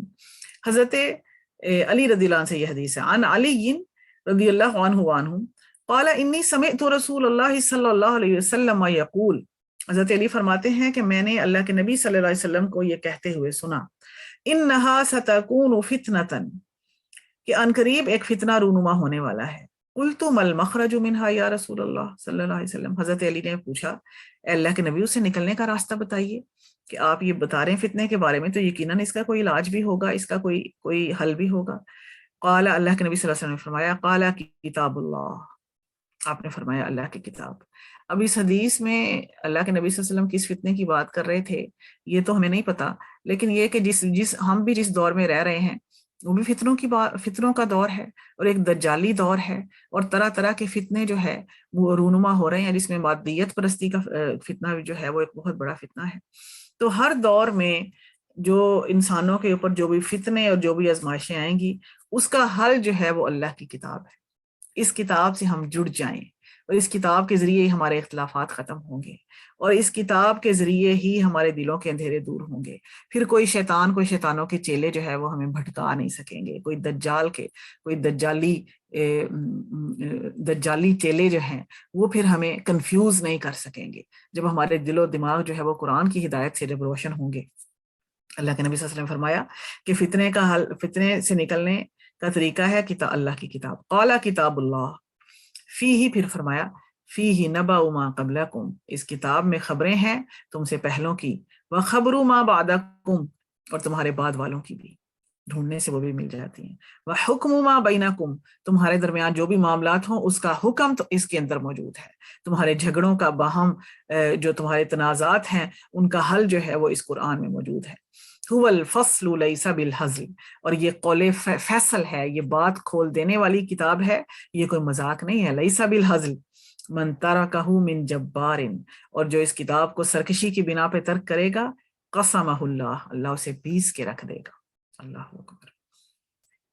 ہمارے ہاتھوں میں بھی یہ کتاب ہے، ہمارے گھروں میں بھی ہے، ہمیں پتہ نہیں ہم پڑھتے بھی ہیں اس کو کہ نہیں، ہماری زندگیاں اس کے مطابق چل رہی ہیں کہ نہیں چل رہی، ہمیں بھی سوچنا چاہیے۔ اور ایک امت کے طور پہ ہم نے اس کو کہاں نافذ کیا ہے، اس امت کے طور پہ ہم نے قرآن کو کہاں رکھا ہے، اس کو اپنا امام بنایا کہ نہیں۔ ہمارے فائنانس کے معاملات کون طے کرتا ہے، ہمارے پارلیمنٹ کے معاملات کون طے کرتا ہے، ہماری تعلیمی اداروں میں کون سے کورس پڑھائے جاتے ہیں، یہ سب کچھ جو ہے ہمیں سوچنا چاہیے۔ فرمایا کہ جو سرکشی کی بنا پہ اس کو ترک کرے گا، ہمیں اب یہ لگتا ہے کہ ہدایت جو ہے وہ تو مغربی قوموں کے پاس ہے، کیونکہ انہوں نے تو دنیا میں بہت ترقی کر لی ہے، بہت مال ان کے پاس آ گیا ہے، تو وہی اس قابل ہے کہ ان سے ہدایت حاصل کی جائے۔ ہم اپنی زندگی کے ہر معاملات میں انہی کو کاپی کرتے ہیں، انہی کی باتوں کو سنتے ہیں، انہی کی فلسفی جو ہے وہ اس پر عمل کرتے ہیں۔ ہیڈونزم کی جو فلسفی ہے نا، ایٹ ڈرنک اینڈ بی میری، یہ بھی ایک فلسفی ہے کہ بس کھاؤ پیو عیش کرو زندگی میں، ہیو مور فن۔ لیکن اللہ تعالیٰ فرما رہے ہیں کہ جو اس کتاب کو سرکشی کی بنا پہ ترک کر دے گا تو اللہ تعالیٰ اس کو پیس کے رکھ دے گا۔ جو اتنی اس کتاب کی ہم نے قدر نہیں کی، تو اسی لیے ہمارا یہ حال ہو رہا ہے آج دنیا میں۔ وَمَنِ ابْتَغَى الْهُدَى فِي غَيْرِهِ أَضَلَّهُ اللَّهُ، جو اس قرآن کے علاوہ کہیں اور ہدایت تلاش کرنے جائے گا تو اللہ تعالیٰ اس کو لازماً گمراہ کرے گا۔ This is the guidance، یہی ہدایت ہے۔ ہدایت یہیں پر ہے، قرآن چھوڑ کے دنیا میں کہیں ہدایت نہیں ملے گی۔ کتنی بڑی بات ہے۔ وَهُوَ حَبْلُ اللَّهِ الْمَتِينُ، اور یہ اللہ کی مضبوط رسی ہے، یہ اللہ کی ایسی رسی ہے، اس کا ایک سرا اللہ کے ہاتھ میں ہے، دوسرا سرا تمہارے ہاتھ میں۔ اگر تم اس کو تھام لو گے تو دوسرا سرا تمہارے ہاتھ میں ہے، اور اسی رسی کے ذریعے اللہ کا قرب حاصل کرو گے۔ پتہ چلا کہ قرآن اللہ کا قرب حاصل کرنے کا ذریعہ ہے، یہ اللہ کی مضبوط رسی ہے اور یہ ٹوٹنے والی نہیں ہے۔ وَهُوَ الذِّكْرُ الْحَكِيمُ، یہ الفاظ ہیں اللہ کے نبی صلی اللہ علیہ وسلم کہ یہ الذکر ہے، یہ قرآن جو ہے یہ دی ریممبرنس ہے، یہ اصل جو ذکر ہے وہ اصل میں قرآن ہے۔ الذکر الحکیم، حکمت سے بھرا ذکر اللہ کا۔ وَهُوَ الصِّرَاطُ الْمُسْتَقِيمُ، اور یہی صراط مستقیم ہے، یہ جو ہم ہر نماز میں دعا مانگتے ہیں، اهدنا الصراط المستقیم، اهدنا الصراط المستقیم، اللہ تعالیٰ ہمیں سیدھا راستہ دکھا۔ تو جب یہ صراط مستقیم اللہ تعالیٰ نے ہمیں عطا کر دی، قرآن ہی صراط مستقیم ہے، تو پھر اگر ہم کوشش نہ کریں، محنت نہ کریں اس قرآن کو پڑھنے کی، سیکھنے کی، سے ہدایت حاصل کرنے کی، تو پھر ہمارا نماز میں کہنا بھی کتنا بیکار ہے۔ دیکھیں جن کو ابھی اللہ تعالیٰ توفیق دے، پھر یہ دیکھیں کہ یہ جو ہم کہتے ہیں نا اہدنا الصراط ایاک نعبد و ایاک نستعین، جو ہم اللہ تعالیٰ سے کہتے ہیں اللہ تجھی بات کرتے ہیں، تجھی سے مدد مانگتے ہیں، تو یہ جو استعانت ہوتی ہے وہ یہ ایسی مدد مانگنا کہ جس میں انسان بھرپور خود بھی کوشش کر رہا ہے، پھر اللہ سے، پھر کسی اور سے بھی مدد لے رہا ہے کہ میں بہت کوشش کر رہا ہوں لیکن مجھ سے یہ کام نہیں۔ تو استعانت کا مطلب ہے کہ ہم بھی محنت کریں اور پھر ہم اللہ تعالیٰ سے دعا مانگے، اللہ تعالیٰ ہمیں توفیق عطا فرمائے اس قرآن کے ذریعے ہمارے سینوں کو روشن کرتے۔ تو یہی صراط مستقیم ہے جس کی دعا ہم قرآن میں مانگتے ہیں۔ اللہ کے نبی صلی اللہ علیہ وسلم فرما رہے ہیں، پھر فرمایا وَهُوَ الَّذِي لَا تَزِيغُ بِهِ الْأَهْوَاءُ، یہ کتاب وہ ہے کہ اس کے ذریعے سے جو خیالات ہیں وہ کجی سے محفوظ رہتے ہیں۔ یہ جتنی بھی فکر کی کجی ہے، سوچ کی کجی ہے، سوچ کا ٹیڑھا پن ہے، ہم آج کل اس کا بہت شکار ہیں، کیونکہ ایک زمانہ تھا دشمن تلواروں سے حملے کرتا تھا، ایک زمانہ تھا دشمن اپنی فوجیں بھیجتا تھا، اپنے سپاہی بھیجتا تھا۔ آج دشمن کو کچھ اور چیز کی ضرورت نہیں، اس کے پاس میڈیا ہے، اس کے پاس سوشل میڈیا ہے، انٹرنیٹ ہے، اس کے ذریعے طرح طرح کے کیا کہیں گے کہ فلسفے اور طرح طرح کے شیطانی ایجنڈے اور خیالات اور دل و دماغ کو پراگندہ کرنے والی باتیں جو ہے، جو انسان کو اس کی فطرت سے دور لے جانے والی باتیں، کہیں جو ہے وہ اس کو LGBT کا سبق دیا جا رہا ہے، کہیں جو ہے اس کو سود کے فائدے بتائے جا رہے ہیں، کہیں اس کو بے حیائی کی تعلیم دی جا رہی ہے، اور وہ بات ایسے اندر گھستی چلی جا رہی ہے ہماری نوجوان نسل کے اندر بھی، اور جو اتنا ایکسپوئر ہے وہ سب کا سب کیا ہے؟ کیونکہ ہمارے دل اندر سے خالی ہیں، ہمارے دماغ خالی ہیں، ہم نے قرآن حاصل نہیں کیا، قرآن کی تعلیم حاصل نہیں کی، ہماری سوچیں جو ہمیں خود ہی نہیں پتا کہ ہم نے کیا سوچنا ہے، ہمیں ہماری فکر کا رخ کیا ہونا چاہیے، ایک مومن ہونے کی حیثیت سے ہماری زندگی کا مقصد کیا ہے۔ فکر کی اور سوچ کی جو صفائی ہے وہ بہت ضروری ہے، کہ be clear about what we want، ہمیں کیا چاہیے، ہم کس طرف جا رہے ہیں، ہمارا زندگی کے بارے میں کیا ایٹیٹیوڈ ہے، زندگی کی لذتوں کے بارے میں کیا ایٹیٹیوڈ ہے، ہمارے لیے ہم نے زندگی کا راستہ چلتے ہوئے ہمارے اوپر کیا پابندیاں ہیں، کیا کون سی چیزیں اور پابندیاں کیوں ہیں، اور اس کا ہمیں کیا فائدہ ہے، ہم نے جو کرنا ہے وہ کیوں کرنا ہے، جو نہیں کرنا وہ کیوں نہیں کرنا، اس کا ہمیں کیا فائدہ کیا نقصان ہوگا۔ جو ایک سیدھی سادی زندگی گزارنے کے جو ایک کلیئر رستے ہیں جو قرآن میں بتا دیے گئے، جو ہمارے دین میں بڑے واضح اور صاف ہیں، وہ ہمیں نہیں پتا۔ تو ہماری فکر جو ہے، ہماری سوچ جو ہے وہ بڑی منتشر ہے اور بڑی کنفیوزڈ ہے۔ لیکن اگر ہم قرآن کو جان لیں، قرآن کو پڑھ لیں، اور قرآن سے اگر ہم سیدھے اپنے دل کھول کر، دل اور دماغ کی آنکھیں کھول کر اگر ہم قرآن سے ایک دفعہ بھی گزر جائیں، تو ہماری سوچ جو ہے اس کا ٹیڑھا پن نکل جاتا ہے۔ اس کو کہا ہے هو الذی لا تزیغ بہ الاہواء، یہ وہ کتاب ہے جس کے ذریعے سوچ کج نہیں ہوتی، خیالات کجی سے محفوظ رہتے ہیں۔ ولا تلتبسوا بہ الالسنہ، زبانیں اس کو گڑبڑ نہیں کر سکتی۔ جیسے پیچھے پرانی آسمانی جو پہلے آسمانی کتابیں تھیں، ان کو بعد میں تحریف کرنے والوں نے ان کو چینج کر دیا، آج وہ اپنی اصل شکل میں ہمارے پاس موجود نہیں ہے۔ تو زبانوں کی گڑبڑ سے یہ نہیں ہے کہ یہ کتاب جو ہے بدل دی جائے گی، بلکہ اللہ تعالیٰ نے اس کی حفاظت کا ذمہ چونکہ خود لیا ہے، اور یہ بھی اس کتاب کی عظمت کی دلیل ہے، انا نحن نزلنا الذکر وانا لہ لحافظین، کہ ہم نے ہی اس قرآن کو نازل کیا اور ہم ہی اس کی حفاظت کرنے والے ہیں۔ تو یہ اس کا چونکہ اللہ تعالیٰ نے اس کی حفاظت کا خود ذمہ لیا ہے، تو اس لیے یہ کبھی بھی اس کی زبانوں کی گڑبڑ سے اس میں گڑبڑ نہیں ہوگی، اس میں کوئی تبدیلی نہیں ہوگی۔ پھر فرماتے ہیں ولا یشبع منہ العلماء، اور علماء جو ہے وہ اس سے کبھی سیر نہیں ہوں گے، یعنی اس کے اندر سے ہدایت کے خزانے کبھی ختم نہیں ہوں گے، اور کوئی بڑے سے بڑا عالم یہ نہیں کہے گا کہ میں نے اس کو پورا حاصل کر لیا اور میرا دل بھر گیا اس سے کبھی کسی کا دل نہیں بھرے گا اس کتاب سے۔ حقیقت یہ ہے کہ جتنا بھی اس کو ہم سمجھیں، اس سے کبھی دل نہیں بھرے گا۔ وَلَا يَخْلُقُ عَنْ كَثْرَةِ الرَّدِّ، اور نہ یہ بار بار پڑھنے سے پرانی ہوگی۔ دنیا کی کوئی بھی کتاب ہو، اگر آپ اس کو بار بار پڑھیں تو آپ بور ہو جاتے ہیں، لیکن یہ اس کتاب کا اعجاز ہے کہ یہ بار بار پڑھنے سے بھی اس میں کوئی پرانا پن نہیں آتا، اور اس میں ہمیشہ آپ کو ایسا محسوس ہوتا ہے کوئی نئی بات آپ کو حاصل ہوئی جتنی دفعہ آپ دہرائیں۔ وَلَا يَنْقَضِي عَجَائِبُهُ، اور اس کے عجائب، اس کے عجیب بات کہتے ہیں جو بڑی حیران کن، some thing very beautiful, surprising اور امیزنگ، تو اس کے عجائب کبھی ختم نہیں ہوں گے، یعنی اس کے اندر سے ایسی ہدایت کے خزانے اور انسانیت کے لیے ایسی فائدے کی باتیں اس میں سے نکلتی رہیں گی کہ لوگ حیران، ہر زمانے میں حیران ہوں گے کہ اچھا اس کتاب میں یہ بھی ہے، اچھا اس کتاب میں یہ بھی ہے، اور اس کے عجائب کبھی ختم نہیں ہوں گے۔ کیونکہ دیکھیں انسانیت لمحہ بلمحہ بدل رہی ہے نا، حالات بدل رہے ہیں، زمانہ بدل رہا ہے۔ اس کتاب کو اللہ تعالیٰ نے ایسا بنا دیا کہ جب کسی زمانے میں کوئی نیا مسئلہ پیدا ہوا، جب کسی زمانے میں، تو پھر اللہ کے بندوں نے یہ ڈسکور کیا کہ اچھا اس کا بھی حل قرآن میں موجود ہے۔ یہ چیز بھی قرآن میں لکھی ہوئی ہے. اس سے پہلے کے لوگوں کی توجہ اس لیے مثلاً نہیں جا سکی کہ وہ زمانے میں وہ مسئلہ ہی موجود نہیں تھا. تو انسانوں کی دنیا ایسی ہے کہ اس میں لمحہ بلمحہ تبدیلیاں ہیں، چینجز ہیں اور نیا پن ہے. لیکن یہ قرآن جو ہے اس کے اندر اللہ تعالیٰ نے یہ معجزانہ طور پہ، کیونکہ اللہ تعالیٰ قادر ہے اس بات پہ، اللہ تعالیٰ قادر الکلام ہے نا. ہم تو اس طرح کی بات نہیں سوچ سکتے. کوئی انسان اپنے زمانے میں بڑی ہی کوئی کتاب ایسی لکھے، کوئی شہرہ آفاق کتاب جو اس زمانے کے حوالے سے بڑی اپ ٹو ڈیٹ ہو اور بڑی ہیلپ فل ہو کسی ایک موضوع کے حوالے سے، لیکن یہ کہ کچھ عرصہ گزرنے کے بعد وہ کتاب پرانی ہو جائے گی اور وہ لوگوں کے لیے جو ہے وہ آؤٹ ڈیٹڈ ہو جائے گی. لیکن یہ کتاب کیونکہ اللہ تعالیٰ قادر الکلام ہے، اللہ تعالیٰ اس بات پر قادر ہے کہ وہ ایک ایسی کتاب عطا کر دیتے کہ جو ہمیشہ ہمیشہ کے لیے جس میں جو ہے وہ کبھی بھی آؤٹ ڈیٹڈ نہیں ہوگی اور کبھی بھی پرانی نہیں ہوگی. تو وہ اس کتاب کو اللہ تعالیٰ نے آخری نبی صلی اللہ علیہ وسلم کو دے کے بھیجا. اس کو ہمیشہ دنیا میں رہنا تھا. تو آخری انسان تک کے جو مسائل ہیں اور آخری سوسائٹی کے تک کے جو مسائل ہیں وہ اس کے اندر جو موجود ہیں، ان کا حل موجود ہے. اور اسی اعتبار سے فرمایا کہ اس کے عجائب کبھی ختم نہیں ہوں گے.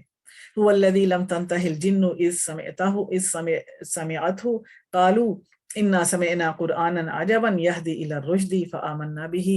یہ کتاب تو وہ ہے کہ جنوں نے جب اس کو سنا تو انہوں نے کہا کہ ہم نے بڑا خوبصورت قرآن سنا اور یہ ہدایت کا راستہ دکھاتا ہے، ہم اس پر ایمان لائے. یہ جنوں کا ذکر یہ قرآن حکیم میں ہم پڑھیں گے.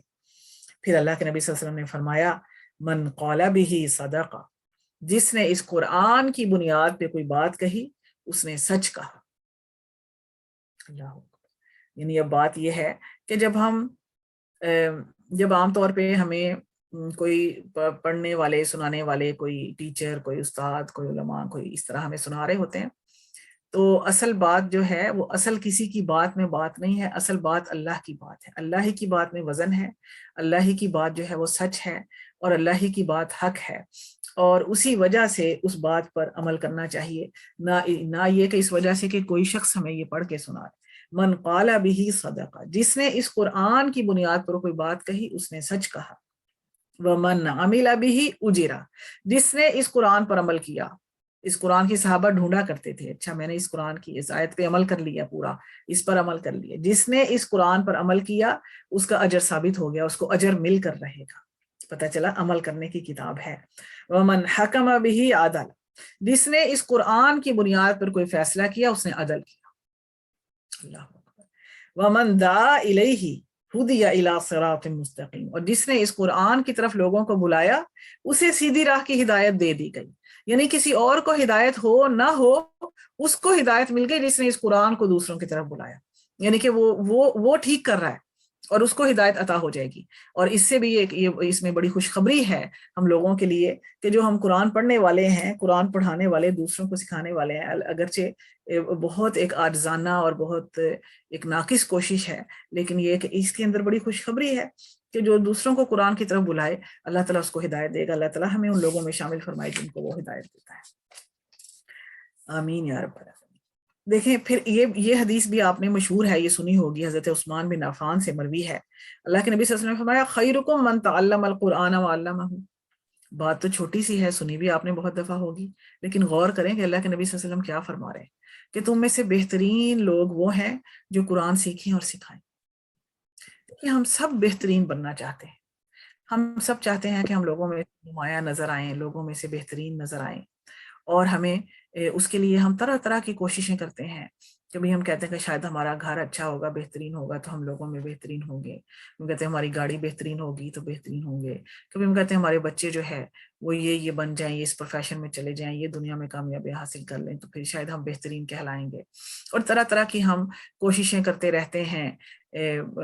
کبھی ہم لباس کو امپروو کرنے کی کوشش کرتے ہیں، کبھی ہم دنیا میں جو چیزیں رائج ہیں وہ ہم کرتے ہیں کہ ہم لوگوں میں بہترین نظر آئیں. لیکن دیکھیں یہ تو ہماری سوچ ہے، یہ لوگوں کی نظر ہے. اللہ کی نظر کیا ہے؟ اللہ کے نبی صلی اللہ علیہ وسلم کی نظر کیا ہے کہ تم میں سے بہترین وہ ہیں جو قرآن سیکھیں اور سکھائیں. یہاں تک آپ اندازہ لگائیں کہ غزوہ احد کے موقع پہ جب بہت سے مسلمان شہید ہو گئے اور اللہ کے نبی صلی اللہ علیہ وسلم جب ان شہداء کو دفنا رہے تھے اور وہاں پہ صحابہ بھی تھے، اور ایک قبر میں یعنی ایسا بھی ہوا تھا کہ ایک قبر میں ایک سے زیادہ شہداء جو ہے ان کو دفن کیا جاتا تھا، کیونکہ بہت سارے لوگ تھے دفن کرنے والے. تو اللہ کے نبی صلی اللہ علیہ وسلم جیسے 2 لوگوں کو ایک ہی قبر میں دفنا رہے ہیں، تو آپ پوچھتے تھے لوگوں سے کہ ان دونوں میں سے قرآن کس کو زیادہ یاد تھا، تو پھر جس کو قرآن زیادہ یاد ہوتا تھا اس کو قبر میں پہلے ڈالتے تھے. اللہ کہ یعنی یہ قرآن جو ہے یہ قبر میں بھی انسان کی شفاعت کرنے والا ہے، اور قرآن جو ہے وہ جو جس نے زیادہ قرآن سیکھا وہ زیادہ بہتر ہے، اس کی برکت سے جو ہے وہ دوسرے کو بھی وہ برکت حاصل ہوگی. حالانکہ شہید ہیں، اللہ کے راہ میں جنگ کرتے ہوئے شہید ہو گئے، شہید کا کتنا زیادہ مرتبہ ہے، اور ان شہیدوں میں سے بھی جس کو قرآن زیادہ یاد تھا اس کو پہلے قبر میں ڈالتے تھے. تو بہترین لوگ وہ ہیں جو قرآن سیکھیں اور سکھائیں. اس میں ایک بات دیکھیں ذہن میں رکھیں، ہمارے ہاں ایسے قرآن سیکھنے والے بھی ہیں، سکھانے والے بھی ہیں، قرآن کے حافظ بھی ہیں جو قرآن کا مفہوم نہیں سمجھتے، اور ایسے قاری ہیں، ایسے حافظ ہیں جو صرف قرآن کو حفظ کیے ہوئے ہیں، لیکن وہ قرآن کے مفہوم کو نہ ڈائریکٹلی سمجھتے ہیں، نہ اس پر ان کی دین کے اوپر ان کا عمل اس طرح سے ہے. تو یہ بڑی بدقسمتی کی بات ہے کہ اتنی قیمتی کتاب جو انہوں نے اپنے دلوں میں محفوظ کی، لیکن صرف اس کے الفاظ کو محفوظ کیا. تو اور اس میں بھی، اس حدیث میں بھی قرآن سیکھنے اور سکھانے سے صرف یہ مطلب نہیں ہے کہ قرآن کا صرف جو ہے وہ عربی متن جو ہے وہ اس کو سیکھ لیا جائے اور سکھا لیا جائے. وہ یقیناً بہت اجر و ثواب کی بات ہے، لیکن اس حدیث کا صحیح معنوں میں مستحق بننے کے لیے کہ لوگوں میں سے بہترین وہ لوگ ہیں جو قرآن سیکھنے اور سکھانے والے ہیں، قرآن کے اسٹوڈنٹ اور قرآن کے ٹیچر. تو اس کا صحیح معنوں میں مستحق بننے کے لیے تو اس میں یعنی اس کے اندر قرآن کی زبان بھی سیکھنا، عربی زبان اس لیے سیکھنا کہ ہم قرآن کو سمجھ سکیں، قرآن کا ترجمہ، اس کی تفسیر، اس کے لیے مدد لینا، اور پھر اس پہ غور و فکر کرنا، تدبر کرنا، اس میں جتنا بھی گہرائی میں جانا، یہ سب کچھ اس کے اندر پھر آئے گا. پھر صحیح معنوں میں ہمیں وہ حاصل ہوگا. اور پھر ایسے بدقسمت لوگ بھی ہوں گے جو صرف قرآن کو دنیا سیکھنے کے لیے، دنیا حاصل کرنے کے لیے، یا دنیاوی ایک پروفیشن کے طور پہ اپنا لیا، تو پھر وہ تو ایک بڑی بدقسمتی کی بات ہوگی. پھر ایک اور حدیث میں یہ بھی آتا ہے کہ حضرت عبداللہ ابن عمر سے یہ حدیث مروی ہے، فرماتے ہیں عن ابن عمر لا حسد الا علی اثنین رجل آتاہ اللہ القرآن فهو يقوم به آناء الليل وآناء النهار ورجل آتاہ اللہ مالا فهو ينفق منه آناء الليل وآناء النهار. حضرت ابن عمر فرماتے ہیں کہ 2 آدمیوں کے سوا کسی پر حسد جائز نہیں. اب حسد یہ رشک کے میننگ میں ہے، آپ کو پتہ ہے حسد ہمارے دین میں حرام ہے، اور کسی سے حسد کرنا، جیلسی جو ہے وہ نیکیوں کو کھا جاتی ہے. لیکن 2 لوگ ایسے ہیں جس پہ انسان کو حقیقت میں رشک کرنا چاہیے. رشک جو ہے اس کی پازیٹیو فارم ہے، حسد تو مطلب یہ ہے کہ اس سے چھن جائے نعمت، آپ کو مل جائے. تو اور وہ 2 لوگ کون ہیں؟ 2 طرح کے لوگ. ایک تو وہ شخص جس کو اللہ تعالیٰ نے قرآن عطا کیا اور وہ دن اور رات اس قرآن کے ساتھ ہی کھڑا رہتا ہے، قرآن کے ساتھ ہی لگا رہتا ہے. اور دوسرا وہ شخص جس کو اللہ نے مال عطا کیا اور وہ دن رات اس کو خرچ کرتا ہے. تو جس کو اللہ تعالیٰ نے قرآن عطا کیا اور وہ دن رات اس کے ساتھ کھڑا رہتا ہے، اس سے مراد یہ بھی ہو سکتی ہے کہ یہ شخص جو ہے نماز میں یہ قرآن کا مثلا حافظ ہے، قرآن کا سیکھا ہوا اس نے، وہ نماز میں بھی اس کی تلاوت کرتا ہے، اور نماز کے باہر بھی اس قرآن کو پڑھتا رہتا ہے اور اس پر عمل کرنے کی کوشش کرتا رہتا ہے. تو یہ ایسا شخص قابل رشک ہے. یا یہ شخص جو ہے یہ قرآن کس نے کوئی تعلیم حاصل کی ہے، یہ دوسروں تک پہنچاتا ہے، دوسروں کو سکھاتا ہے، تو اس شخص کے اوپر جو ہے مطلب یہ کہ پتہ چلا کہ قرآن اللہ تعالیٰ نے عطا کیا ہو تو یہ بہت، اگر ہم قرآن پڑھ سکتے ہیں، قرآن سمجھ سکتے ہیں، کسی نہ کسی درجے میں جو بھی ہمیں قرآن کا علم حاصل ہے، تو اس کا ہمیں حقیقی معنوں میں اس کو آگے پہنچانے کی بھی کوشش کرنی چاہیے جس قدر ہم کر سکیں. جو اللہ کے نبی صلی اللہ علیہ وسلم نے فرمایا نا کہ بلغوا عنی ولو آیا. تو ایسا شخص جو کہ جس کو یہ خزانہ ملا ہے اور اس خزانے کو شیئر بھی کر رہا ہے، وہ حقیقت میں قابل رشک ہے. اور جس کو یہ خزانہ ملا ہے مثلاً تو وہ اس کو شیئر بھی نہیں کر رہا ہے، یا یہ مطلب ہے کہ اس کو استعمال بھی نہیں کر رہا. مثلاً ایک شخص جو ہے وہ حافظ ہے لیکن وہ اس کو نماز میں یا نماز کے باہر وہ قرآن پاک کی تلاوت کو اپنا معمول نہیں بناتا. جس کو قرآن ملا تو صحیح، لیکن اس نے اس کو اپنا شغل نہیں بنایا، اس کو استعمال نہیں کر رہا اور اس کو یاد نہیں رکھ رہا، تو پھر اس کو وہ فائدہ اس کا نہیں ہے. پھر دیکھیں، پھر یہ بھی اب اللہ تعالیٰ نے اتنی بڑی نعمت عطا کی ہے تو اس میں یہ وارننگ بھی ہے. اللہ کے نبی صلی اللہ علیہ وسلم نے فرمایا ہے یا اہل القرآن لا تتوسد القرآن، اے قرآن والو قرآن کو تکیہ نہ بنا لو، کہ قرآن کو اپنا سہارا نہ بنا لو کہ جس کے تکیہ کیا ہوتا ہے جس کے ساتھ ٹیک لگائی جاتی ہے، تکیہ یوں بھی پیٹھ کے پیچھے ہوتا ہے، اس کے بعد ٹیک لگا لی. اب وہ کیا ہے کہ قرآن کی جو اتنی فضیلتیں آئی ہیں کہ ہم اہل قرآن ہیں، ہم اللہ کے نبی صلی اللہ علیہ وسلم کی امت ہیں، ہمیں قرآن عطا کیا گیا، تو ہم اہل قرآن ہیں، تو ہم تو قیامت کے دن جو ہے وہ بڑے اچھی جگہ پر ہوں گے اور ہم بڑے کامیاب ہوں گے. اور اسی سہارے پر ہم عمل کو چھوڑ دیں، اسی سہارے پر ہم محنت اور کوشش جو ہے وہ چھوڑ دیں. تو فرمایا کہ نہیں، قرآن کو تکیہ نہ بنا لو، وَاتْلُوهُ حَقَّ تِلَاوَتِهِ، اس کی تلاوت کیا کرو جیسا کہ اس کی تلاوت کا حق ہے. من آناء اللیل وآناء النہار، دن کی گھڑیوں میں اور رات کی گھڑیوں میں. وَافْشُوهُ، اور اسے پھیلاؤ. یہ اب قرآن کے حقوق کی بات ہو رہی ہے کہ یہ جو تمہیں اتنی بڑی نعمت عطا کی ہے، تمہیں اس کے ساتھ کیا کرنا ہے. تمہیں اس کی تلاوت بھی کرنی ہے دن اور رات، اس کو پھیلانا بھی ہے. تلاوت سے مراد اٹ سیلف بھی جو ہے، تلا یتلو کا مطلب ہے پیچھے آنا. تلاوت میں اتباع بھی ہے، فالو کرنا بھی ہے، کہ اس کو امام بنانا ہے قرآن کو اپنا، اور پھر اس کو پھیلانا بھی ہے. وَتَغَنَّوْهُ، اور اس کو، اب تغنو کا مطلب یہ ہے کہ اس کو دلچسپی سے اور مزے لے کے پڑھا کرو، یا اس کو یوں کہہ لیں کہ اس کو خوبصورت آواز میں پڑھا کرو. یعنی جیسے ہم یہ تجوید سیکھتے ہیں خوبصورت میں، یہ بھی قرآن کا حق ہے کہ ہم قرآن حکیم کو خوبصورت انداز سے پڑھیں اور تجوید کے ساتھ اس کو خوبصورت بنا کے اس کے الفاظ کے حقوق کو ادا کرتے ہوئے اور اس کو بہترین آواز میں پڑھیں. وَتَغَنَّوْهُ وَتَدَبَّرُوا فِيهِ، اور اس میں غور و فکر کیا کرو، اس میں مراقبہ کرو، اس میں غور و فکر کرو، اس کی آیت میں اس سوچ بچار کرو. لیکن جب ہم قرآن حکیم کے اندر سوچ بچار کریں گے تو ہماری جو باقی فکریں نا، جو ہم خام خواہ بے فائدہ سوچ بچار کرتے رہتے ہیں، اس سے بھی ہمیں نجات مل جائے گی. اور قرآن حکیم کے اوپر غور و فکر کرنے سے ہمارے دل کو ہدایت حاصل ہوگی. وَتَدَبَّرُوا فِيهِ لَعَلَّكُمْ تُفْلِحُونَ، تاکہ تم فلاح پاؤ. یعنی قرآن یقیناً فلاح کا ذریعہ ہے، لیکن قرآن کن لوگوں کو کے لیے فلاح بنے گا جو یہ سارے کام کریں گے. وَلَا تَعَجَّلُوا ثَوَابَهُ، اور اس کے ثواب میں جلدی نہ کرو. فَإِنَّ لَهُ ثَوَابًا، کیونکہ اس کا ثواب اپنے وقت پر ملنے والا ہے.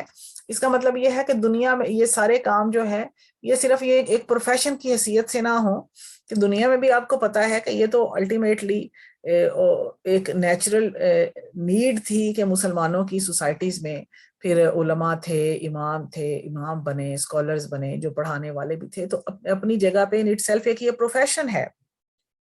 لیکن یہ عام پروفیشنز کی طرح نہیں ہے جس کو اللہ تعالیٰ نے یہ توفیق دی ہو کہ وہ فل ٹائم یہی کام کر رہا ہے، وہ قرآن سیکھ رہا ہے، سکھا رہا ہے، اور اسی کو اس نے اپنی گزر بسر کا ذریعہ بنا لیا ہے.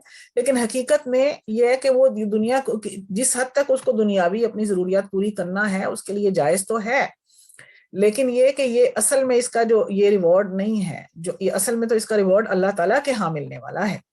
تو یہ دنیا اس کے ثواب میں جلدی نہ کرے. مطلب یہ کہ دنیا داری کو ہی مقصد نہ بنا لے اور پیسے کو ہی مقصد نہ بنا لے کہ پروفیشن سمجھ کے، جیسے اور پروفیشن ہوتے ہیں، پھر تو جو ہے وہ پھر دین کا جنازہ نکل جاتا ہے. جب دین بھی دنیا کے اور کاروباروں کی طرح کاروبار ہو جاتا ہے، پھر کاروبار کے اندر جو ہے وہ جیلسیز بھی ہوتی ہیں، پھر رائیولریز ہوتی ہیں، اور پھر ایک دوسرے کو نیچا دکھانا، جو معاذ اللہ جو ناسمجھ لوگ ہمارے ہاں بھی کرتے ہیں. تو لیکن یہ جو دین کو جو فل ٹائم بھی دین کے کام کر رہے ہیں، یہ عام پروفیشنز کی طرح نہیں ہے. اس سے دنیا کا فائدہ جو مقصود بنا لے گا تو وہ پھر بڑی بری بات ہے اور بڑی بدقسمتی کی بات ہے. اس لیے کہا کہ اس کے ثواب میں جلدی نہ کرو دنیا میں، نہیں، اس کا اصل ثواب تو تمہیں آخرت میں جا کے ملے گا. دیکھیں پھر ایک اور حدیث میں اللہ کے نبی صلی اللہ علیہ وسلم فرماتے ہیں، یہ مسلم شریف کی حدیث ہے، عن عمر بن الخطاب رضی اللہ عنہ وعنہم قال قال رسول اللہ صلی اللہ علیہ وسلم ان اللہ یرفع بهذا الكتاب اقواما ويدع به آخرین. اللہ تعالیٰ اس کتاب کے ذریعے بہت سی قوموں کو بلند کرے گا اور اسی کی وجہ سے بہت سی قوموں کو نیچے گرا دے گا. یہ تو دیکھیں ہماری ہی بات ہو رہی ہے. ویسے مسلمان امت جو ہے، جو شروع سے لے کے آخر تک، اس میں بڑی قومیں شامل ہوں گی، قومیتیں بڑی شامل ہوں گی. اصل میں تو ایک ہی امت ہے، لیکن طرح طرح کے رنگ و نسل کے لوگ شامل ہوں گے. لیکن اللہ کے نبی صلی اللہ علیہ وسلم نے جو ایک قانون بتا دیا اللہ کا، کہ جو لوگ اس کتاب کو تھامیں گے، جو اس کتاب کو اپنا امام بنائیں گے، اس سے جڑ جائیں گے، ان کو اللہ تعالیٰ دنیا میں بلند کرے گا. اس کا نقشہ ہم نے دیکھا ہے، اس کا نقشہ جو ہے وہ ہسٹری میں ہم نے دیکھا ہے، کس طرح سے اللہ تعالیٰ نے مسلمانوں کو دنیا میں، آدھی دنیا کے اوپر اسلام کس طرح سے چھا گیا تھا ان لوگوں کے لیے جنہوں نے قرآن کو اپنا امام بنایا تھا، جن کے ایک ہاتھ میں قرآن تھا، دوسرے ہاتھ میں تلوار تھی. اور فرمایا وَيَدَعُ بِهِ آخَرِينَ، اور اسی کی وجہ سے دنیا میں بہت سی قومیں رسوا اور ذلیل بھی ہوں گی جو اس کو چھوڑ دیں گی۔ آج جو ہمارا حال ہے، جو علامہ اقبال نے کہا وہ زمانے میں معزز سے مسلمان ہو کر اور تم خوار ہوئے تاریک قرآن ہو کر۔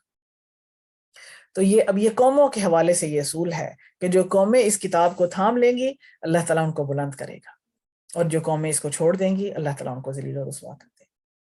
اور اسی قرآن کو اب یہ آخری حدیث میں بتا کے پھر انشاءاللہ بات کو ختم کرتے ہیں۔ عن ابن عمر قال قال رسول اللہ صلی اللہ علیہ وسلم ان هذه القلوب تصدع كما يصدع الحديد، اللہ کے نبی صلی اللہ علیہ وسلم نے فرمایا کہ یہ جو دل ہے ان پر بھی زنگ لگ جاتا ہے جیسے لوہے پہ زنگ لگ جاتا ہے۔ اذا اصابہ الماء، جب لوہے کو پانی لگتا ہے اس پہ زنگ لگ جاتا ہے۔ قیل یا رسول اللہ صلی اللہ علیہ وسلم ما جلاؤها، لوگوں نے پوچھا ہے اللہ کے نبی صلی اللہ علیہ وسلم اس کی جلا کیا ہے، کیسے یہ زنگ دور ہوگا؟ قال کثرت ذکر الموت، اللہ کے نبی صلی اللہ علیہ وسلم نے فرمایا کہ موت کا کثرت سے ذکر کرنا، و تلاوت القرآن، اور قرآن کی تلاوت کرنا۔ تو ہمارے دلوں پر بھی زنگ لگے ہوئے ہیں، اور جب رمضان المبارک کا مہینہ آنے والا ہے تو دل ایسے بےتاب ہیں کہ وہ پورے سال میں جو زنگ اکٹھا ہو گیا ہمارے دلوں پہ، پھر تو ہم دوبارہ سے پھر قرآن کی تلاوت، قرآن پکڑ لیں ہاتھوں میں اور پورا مہینہ قرآن کے ساتھ گزاریں اور اس پہ غور و فکر کریں، تدبر کریں، اس کی تلاوت کریں، تو یہ زنگ ہمارے دلوں کا اترے، ہمارے دلوں کے غم اور حزن جو ہے وہ دور ہوں، اور اللہ تعالیٰ ہمیں دوبارہ سے اس کتاب کے ساتھ جو ہے وہ جڑنے کی، اس کا نور حاصل کرنے کی توفیق